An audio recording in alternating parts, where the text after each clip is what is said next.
Welcome to the Jenkins Evergreen or Essentials Open Planning meeting.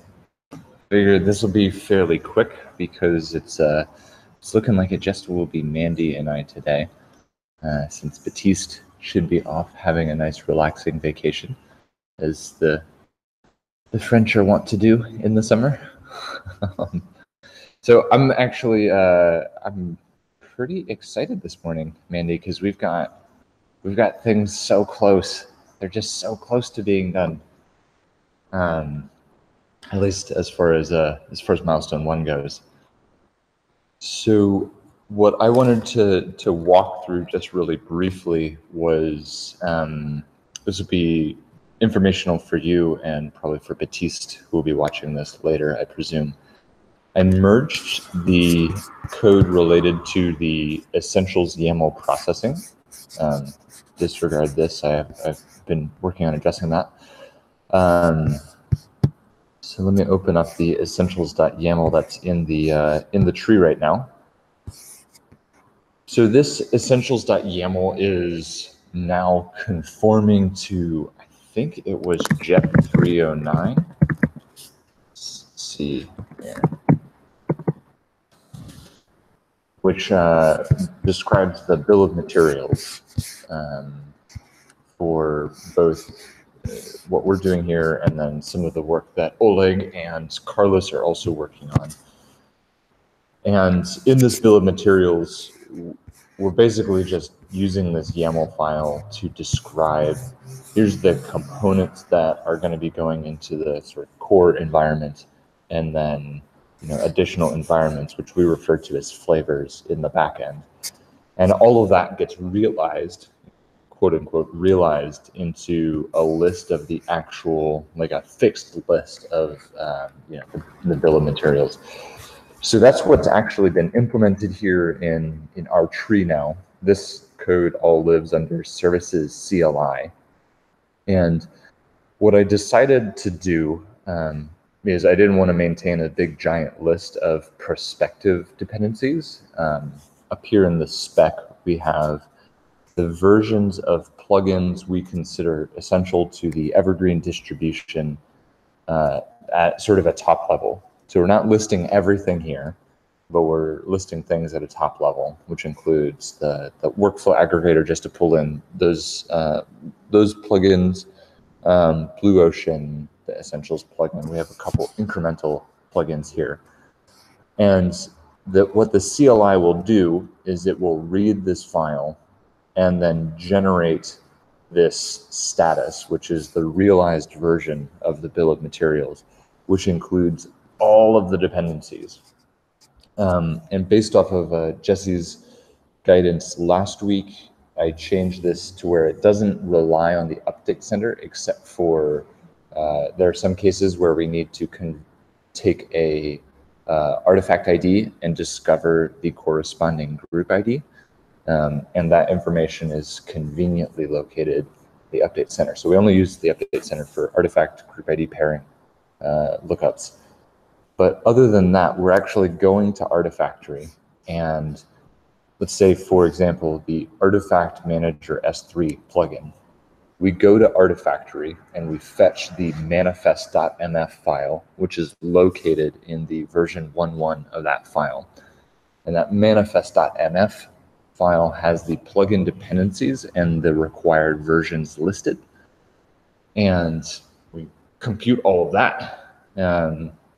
And then we take the latest version of the, let's say we have 5 plugins which depend on the ACE editor of varying versions. We take the latest version 1.0.1 that's required by, let's say, the Artifact Manager S3 plugin. There was a nuance that Daniel Beck had actually helped point out to me, which was if a new, so let's say we'll just use these 2 plugins as an example. The AWS global configuration has an optional dependency of 1.0.1 on ACE editor, and Artifact Manager S3 has a dependency that's non-optional on, let's say, 0.08 of the ACE editor. we need to take the latest version available, whether it's optional or not, of those plugins. And then if everybody says that this plugin is optional, then we filter it out. So that was one of the things that I had fixed last week. So this is, the reason that I had merged this change is because this is actually fully realized. This is the full bill of materials for the current head of master for the Evergreen distribution. And there was a bug that I had actually discovered in our previous handling of the Essentials YAML, and I'll point that out as well.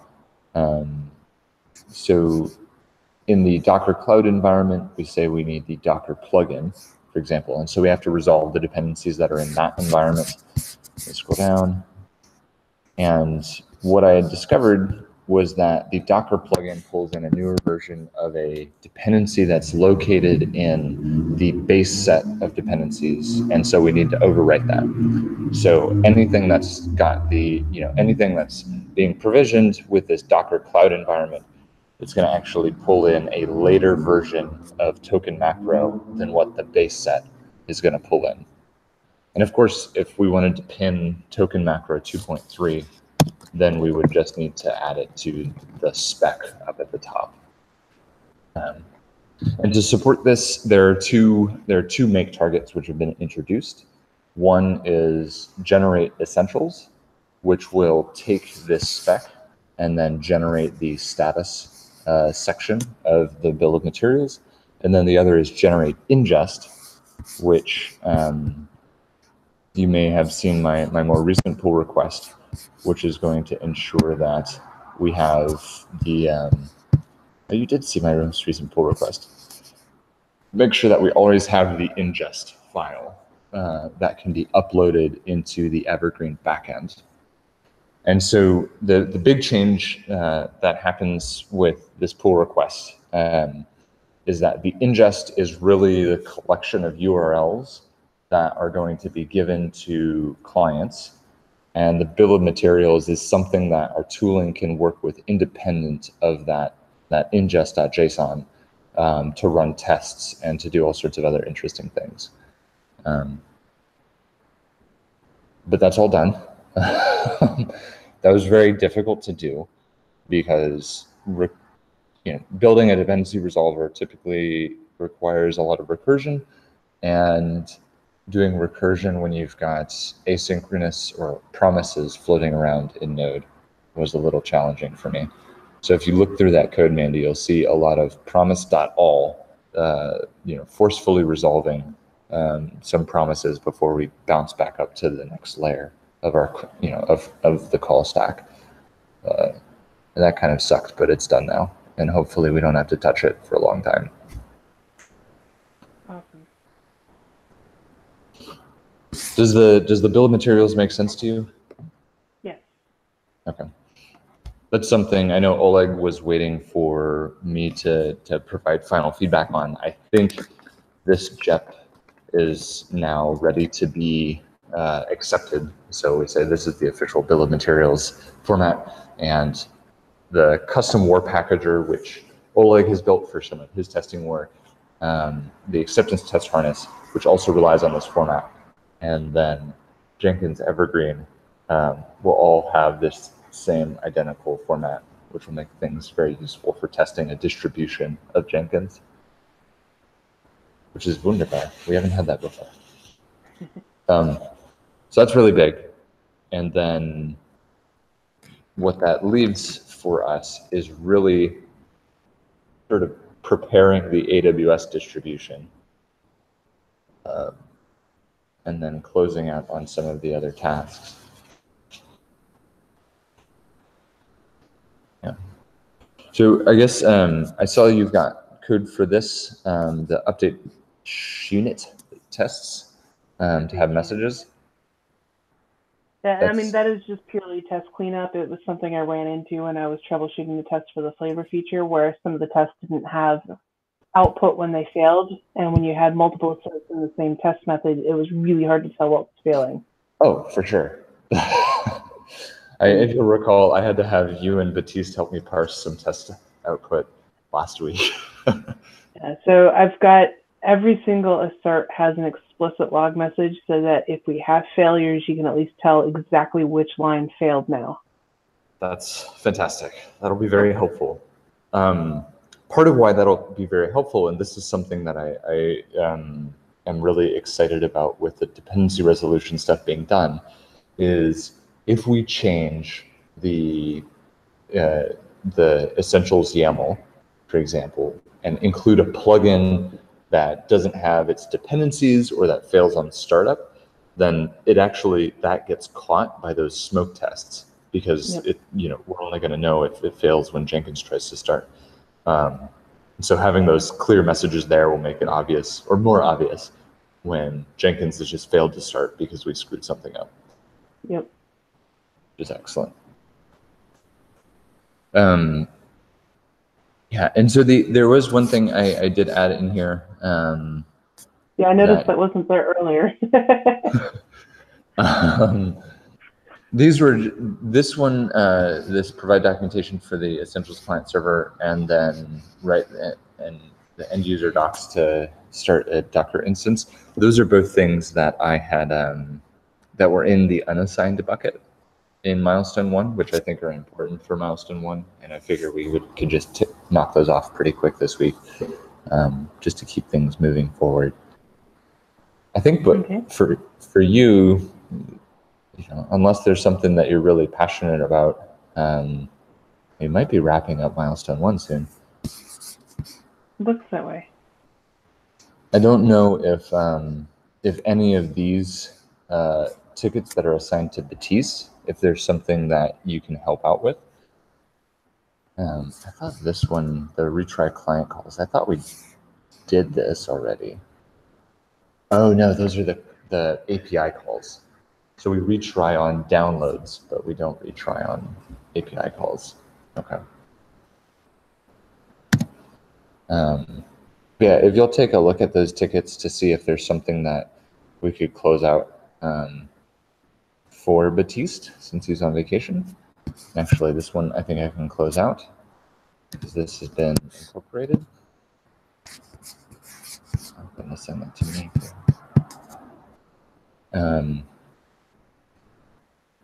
Yeah, this is looking really, really good. I think Batiste will have to write the documentation for how to use AWS when he gets back. I don't know. Have you worked with that at all? Not for this product, no. Okay. Yeah, I know Carlos had done some stuff for this. I just don't know if Batiste has a CloudFormation template floating around that we can use for end users right now. Yeah, I don't think I even have access to that right now either. Access to which? Any kind of AWS account. So the Jenkins project doesn't have an AWS account. So I think Batiste has been using his CloudBees work account for that testing. Okay. But I don't think that I don't know if there's anything specific to what he's done that would require, access to his AWS account, for example. As I saw, he had proposed the change to rely on the marketplace AMIs recently, and that makes things a bit easier. Yeah, I saw that pull request. Do you know if have you worked with CloudFormation before? Not directly. I've mostly been dealing with just the EC2 aspect of it. Okay. Maybe we can goad Carlos or somebody else into helping us out. I'm not familiar with it either. But I think as far as I see it, the things that are standing between us and completely polishing this off for milestone 1 and being able to close this out, some of these AWS tickets, we need a CloudFormation template which we can link to from Jenkins.io/download, for example. Some documentation to make sure that it's clear how to use this thing. This automatically deploy of ingest.json. I thought this morning of how I'm going to do that. And that'll just make sure that whenever we contribute changes to essentials.yaml, that the actual evergreen.jenkins.io gets updated. And the only other thing that I was actually about to create a ticket for was, well, there's two things actually, sorry. One is just going to update the index page for evergreen.jenkins.io to actually list, the last 5 or 10 update levels. And hopefully I'll have to look at what we have in terms of data model, list the actual, the clients that are connected so that we can all just look at that and see what's going on. And then the second thing, and I'm curious if you have any thoughts on how we will be able to do this, we need some way to taint an update level from a developer standpoint. So let's say you update a plugin and put that into the essentials.yaml, and that gets deployed out, and then you start to see a lot of stuff in Sentry. What would the ideal workflow be for you to go back and mark that update level as tainted? I mean, we're not tracking the plugins separately. We're tracking like the entire update as a whole, Correct. right? Correct. So that update would be, as a whole, that update level would be burned at that point. I mean, the simple way would be to have a flag to mark something as bad, but you would have to go through and mark every single update that had that version of that plugin as bad. There is, in the data model, there is a tainted field on the update level. Sorry, I'm just making a note. The expected flow that I imagine is, as a developer, you would submit a pull request to update in, let me go, I'm on the screen, I'll just merge this.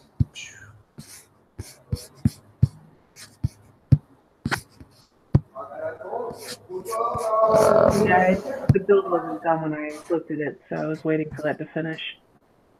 Yeah, sorry.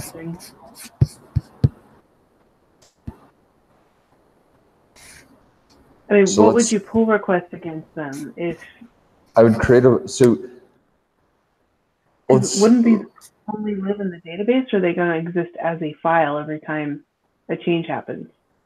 So this essentials.yaml is what will be driving the changes here. But that's driving the first set of updates. Like after that, are we still maintaining that file when it's going to be existing in the database? Yes, because what's in the database is different. What's in the database is basically the ingest.json, which is the list of all the URLs to actually distribute these things. So let's say I'm Baptiste. I've made a change to the Essentials plugin, and I've got a new version. I would create a pull request to the Evergreen repository to update this file or this line to 0.4 something something something. Our test would run. Someone would say, "Yes, this looks good." We merge that to master. Merging that to master will result in a new update level being posted to the evergreen.jenkins.io, and then clients would start downloading that. Assuming that, Baptiste has made a mistake in this scenario, then Sentry would start to light up with errors, and we would need some, like Baptiste or I or you would need some way to say, update level 17, which would be the commit that changes this, is now tainted. Don't give that to anybody else. And so options I've thought about is making evergreen.jenkins.io, putting a developer dashboard there to where you would sign in with GitHub, and we would just use a GitHub team to manage that access, to where you could just click a button that says this update level is tainted. Another option that comes to mind is like a CLI. I'm not sure I like that. I'm personally a fan of the CLIs just because it gives you a lot more options for automation. True. I mean, there's an HTTP endpoint where we can taint, like, I can write you a curl command right now that uses a pre-shared key to mark an update level as tainted, but I don't think that's the most usable across the board. Another option, actually, now that I think about this, is if we, so let me think through this. So if we have a commit that represents this change to essentials.yaml, if I commit a revert of that file change, I can actually set up automation, because we have a lot of GitHub webhooks or webhook functions that are running behind the scenes for the Jenkins project. I could set it up to where if you just, did a revert and in the commit message you just said tainted or something like that, then when we receive that commit in the GitHub webhook, we could run that. We could run that change automatically. That curl HTTP change. Yeah, it would have to be a combination of knowing that it's a revert plus a keyword, so that you wouldn't accidentally grab something extra. But I like that idea much better because automating the steps makes it so that nobody accidentally forgets to do a step. Right. Right. I like that. That also means that we don't have to share access with anybody. I don't have to go build a GitHub application. Yeah. That does keep things a bit more simple. Okay, so I'll file a ticket for that, and I think I'll be able to take a whack at that pretty quickly. Because for this commit, for this ticket, I've got to add some new functions anyways. Let me just show you real quick. We actually have a repository of community functions in Jenkins Infra, and all of these functions are Azure functions that are auto-deployed whenever whenever there's a merge to master here. So it's actually, you've seen the comment logger. You've no doubt been annoyed by the comment logger with broken tests. That's just a simple webhook function that grabs logs. Fairly straightforward. I won't take you through. But if there are other other automations that you think might be helpful for Evergreen, this is a really great place to put those automations. Okay. Yeah, maybe finish that up, and then we'll document a little bit, and then we'll pop some champagne and say that milestone 1 is done. Sounds good. And the other thing, I gotta file a ticket for this and send information out to the dev list. I'm going to change the name. I think we talked about this a little bit before, and just make this absolutely clear. Just call it Jenkins Evergreen, since we're definitely focusing a lot more on the automatically updated part of this right now. And the user behavior is not something we've spent a significant amount of time working on. But Evergreen, I think, will be just much more clear for people with what it is. Essentials Essentials conveys an idea, at least to me, that doesn't represent the value of what we've built here. Because I think what's been really valuable is the automatically updating distribution part. But I'll send that out to the mailing list today. Keep forgetting about it. Anything else from you? Any other questions?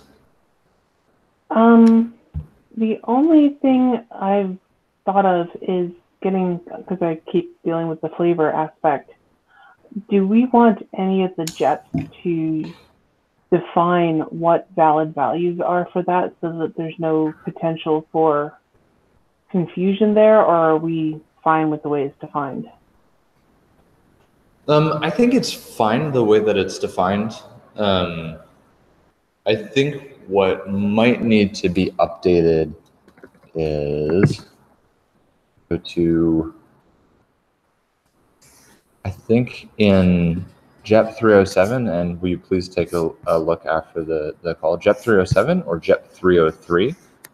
303 that mentions status. Status actually isn't explicitly defined in any of the JEPs. Yeah, that makes sense to me. Yeah, because I had looked into that and the possibility of updating it, but we don't actually have it called out, and this is an explicit API endpoint. It's actually just referenced in front of the paragraph. I think JEP 303 might need to be updated. But I don't think we need to define in any of the JEPs what flavors are valid, because that's going to change as time goes on. Or I hope that changes as time goes on. But I think the relationship of the environment in the essentials.yaml to that flavor should be defined in 303. Okay. Yeah, I think that would be helpful to define. And this reminds me, I was going to just write up an explanation of how dependency resolution works for the essentials.yaml.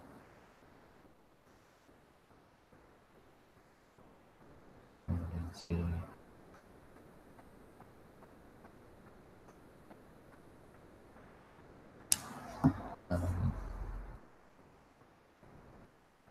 Oh, we're so close to a usable system. Definitely. So exciting. All right. Well, it sounds like we've got some more stuff to do, but I think it would be reasonable for me to have a blog post ready for Jenkins.io by the end of the week, given where we are right now, which is exciting. Yeah, that sounds good. I guess we'll get back to work then. Yep. All right. I'll talk to you later, Mandy. Thanks for joining.